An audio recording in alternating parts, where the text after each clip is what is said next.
Olá! Então nós vamos falar nesse vídeo sobre os limites da cirurgia refrativa. Vamos falar um pouco das indicações e até onde a gente consegue atuar com a cirurgia refrativa moderna agora em 2020. Sou o Dr. Ramon Coralgani, trabalho em Joinville no Hospital de Olhos Sadala Mingani. A cirurgia refrativa em 2020 compreende basicamente três principais procedimentos. O excimer laser, com a cirurgia de PRK e LASIK, o implante de lentes fásicas, como as lentes Artisan ou as lentes ICL, e a cirurgia de implante de lente intraocular, chamada também de facorefrativa ou troca do cristalino. Outras técnicas também são um tanto utilizadas aqui no nosso hospital e em outros centros, como o SMILE, onde há a remoção de uma lentícula intracorneana, implantes intracorneais, a ceratoplastia condutiva, o femtosecond laser intracore, são procedimentos que já foram utilizados, agora muito pouco utilizados, e aqui também trouxe para vocês os anéis intracorneanos com objetivo refrativo. E mostrando um exemplo para vocês, num paciente com alto astigmatismo, que poderia ter sido submetido a uma cirurgia com excimer laser, por exemplo um LASIK, porém um alto astigmatismo, pós-transplante, uma córnea já mais instável, então a gente prefere nesses casos sim implantar um anel intracorneano para reduzir o astigmatismo. Existem várias outras opções, mas o anel sim pode ser utilizado com objetivo refrativo em alguns casos selecionados. Vejam o pós-operatório de menos 7,5 para 2,5 de astigmatismo, uma regularização grande da córnea. Quando a gente pode indicar a cirurgia refrativa de forma segura? Aqueles pacientes, claro, que querem reduzir a necessidade dos óculos, isso é muito frequente hoje em dia, praticamente unânime. Os pacientes com idade acima de 18 anos, com um grau estável por pelo menos um ano. Claro, pode ter uma pequena variação do grau, um aumento de até meio grau em 2 anos, quando já tem uma tendência e estabilidade. E isso, obviamente, não se aplica à hipermetropia, que estabiliza na extensa maioria dos casos ali depois da adolescência. E claro que o grau dentro dos limites de correção. Quais são esses limites? Basicamente para PRK e LASIK, miopias até 10, 12 dioptrias, quando tudo é normal, obviamente. A hipermetropia até cerca de 7 dioptrias. Quando é pós-ceratotomia radial, a gente pode ir até além disso, porque a gente está encurvando a córnea, diferente de uma hipermetropia normal, que a gente já parte de uma córnea já relativamente mais curva. E astigmatismo até 7 dioptrias, desde que sejam astigmatismos regulares, com boa curvatura e espessura da córnea. Claro que sempre aqui a gente está falando de córneas normais, onde a gente vai ter um limite estrutural da córnea, que a gente está falando aqui de espessura da córnea em relação à espessura do flap também, e um limite óptico, o limite de curvatura, encurvamento e aplanamento corneano. Existem várias contraindicações para a cirurgia refrativa, e a gente não vai entrar em detalhes aqui em relação a elas. Mas nós vamos falar bastante sobre a curvatura da córnea agora. Temos que respeitar um limite, não podemos encurvar demais essa córnea, o ideal é ficar até em torno de 49, 50 dioptrias no máximo, e não podemos aplanar muito.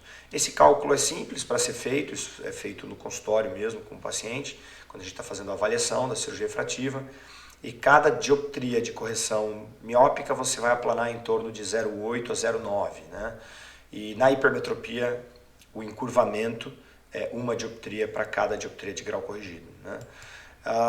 Por exemplo, um paciente como esse, uma curvatura corneana de 48, já uma córnea curva, você teria como corrigir somente uma e meia dioptria de hipermetropia. Então é um caso melhor se você fosse corrigir miopia, num caso como esse.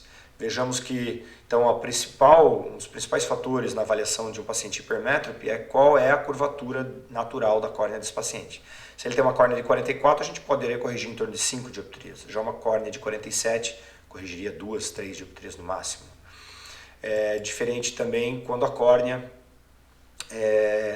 tem também um diâmetro pequeno, onde você limita a sua correção visual, também porque você precisa de um flap grande. Isso é importante na hipermetropia, são dificuldades que a gente encontra no tratamento hipermetrópico a laser, que hoje a gente tem como contornar a maioria deles, mas lembre-se que quanto maior o grau de hipermetropia, maior é a profundidade de ablação e maior a zona de transição. E também a gente também prefere utilizar zonas óticas grandes quando possível, para ter uma qualidade melhor de visão e menor regressão. Então o tratamento de mais 6 é diferente de tratar menos 6 em relação ao tamanho da zona óptica. E aqui a gente precisa de um flap grande quando vai tratar hipermetropia alta, porque o tratamento, vejam a área vermelha, é todo periférico, né? Então você precisa de um flap muitas vezes de laser de femtosegundo para permitir um tratamento grande, né? Lembrar que essas córneas hipermétropes são em geral pequenas e planas, o que dificulta a utilização de microceratossos mecânicos muitas vezes. Quando indicar o PRK? Quando há maior risco de ectasia, são essas as principais indicações: topografias suspeitas, PTK alto, pacientes jovens e córneas finas, a gente vai entrar em detalhe a cada um desses temas, e córneas irregulares ou biomecanicamente instáveis, por exemplo, o paciente que já fez RK, fez transplante, e alguns casos selecionados de ceratocônios bem iniciais, pacientes já mais velhos podem fazer laser. As topografias suspeitas, elas geralmente apresentam assimetrias, né? Ou assimetria superior e inferior, ou uma assimetria com alta esfericidade central. Vejam aqui um IS suspeito, um caso leve de ceratocone, e esses casos a gente pode dividir eles em assimetrias superiores e inferiores, o tal do baby bow tie, né? São padrões frequentes no ceratocone, aquele aumento da esfericidade central da córnea, com a variação esférica negativa alta. Pacientes com esse tipo de gravatinha borboleta de fim de festa, né? Um paciente com suspeita de DMP inicial, a pelúcida, e o padrão D, né? O padrão vertical em D, que pode ocorrer em pacientes com ceratocones iniciais.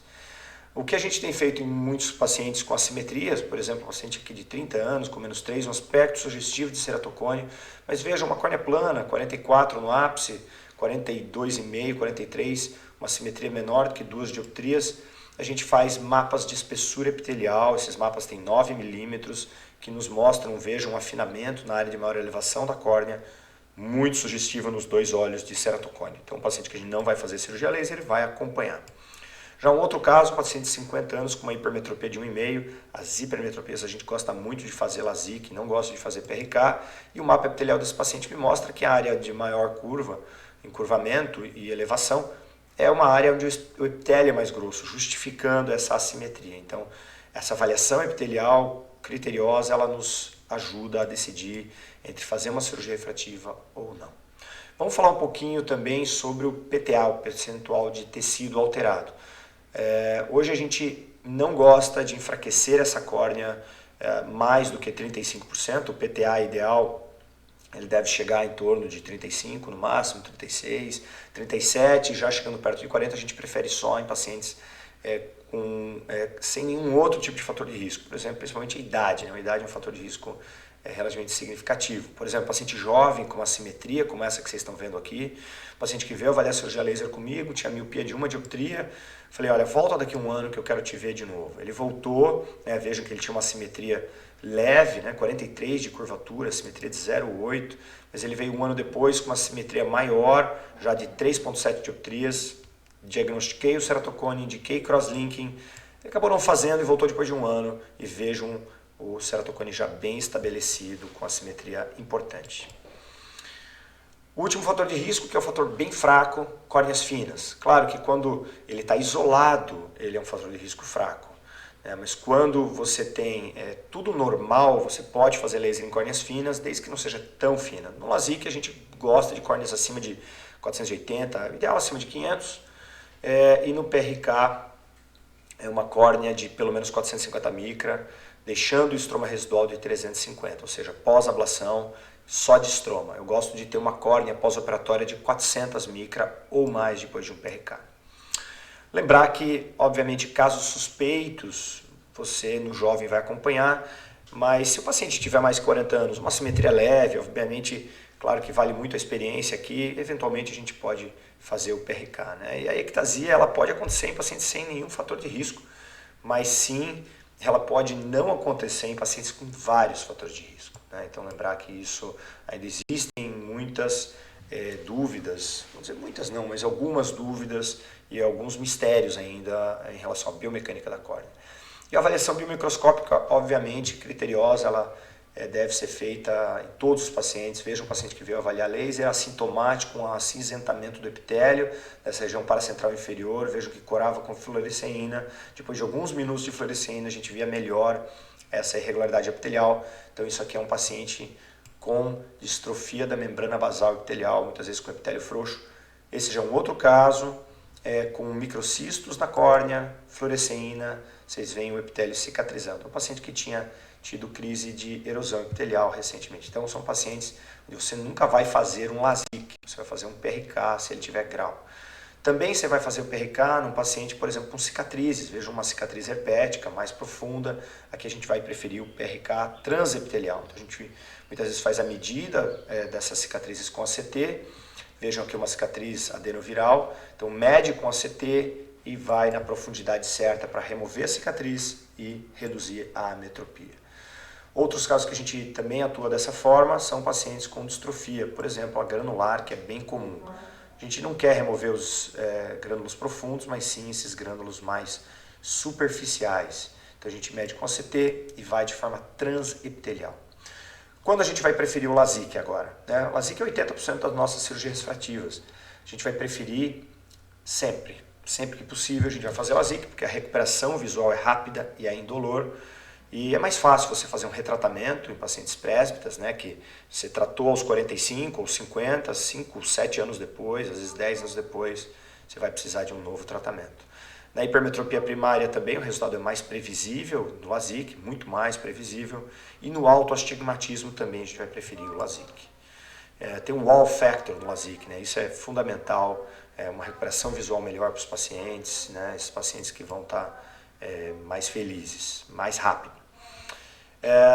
Claro que no LASIK você precisa ter uma córnea normal, porque no PRK a variabilidade da resposta cicatricial é maior, então a córnea normal é fundamental. O fato que nem sempre é tão fácil você diagnosticar uma córnea normal. Vejam que cirurgiões experientes, utilizando escalas diferentes na topografia, que é o exame fundamental na avaliação desses pacientes, deram notas diferentes para os exames de acordo com a escala topográfica utilizada. Então, por isso a gente sempre vai utilizar escalas relativas que vão nos ressaltar as anormalidades, mesmo que sutis da córnea. E as lentes fásicas, por último, então a gente vai indicar, claro, pacientes também com grau estável que não podem ser submetidos à cirurgia refrativa com excimer laser. A segurança está acima de tudo, por isso a gente prefere a utilização das lentes Artisan, porque com a seleção criteriosa e a técnica correta, o procedimento é extremamente seguro. A gente não tem problema com essas lentes, tanto a Artiflex, modelo dobrável, como a Artisan. Claro que a gente respeita critérios de indicação. A Artisan e a Artiflex devem ter acima de 2.8. Na Artiflex, dependendo da ametropia, acima de 10 dioptrias, a gente já prefere uma câmara anterior ainda mais profunda. Então a gente precisa de critérios de câmara anterior. Se a córnea tem poucas células endoteliais ou uma contagem ou uma câmara mais rasa, a gente não vai indicar as lentes fásicas.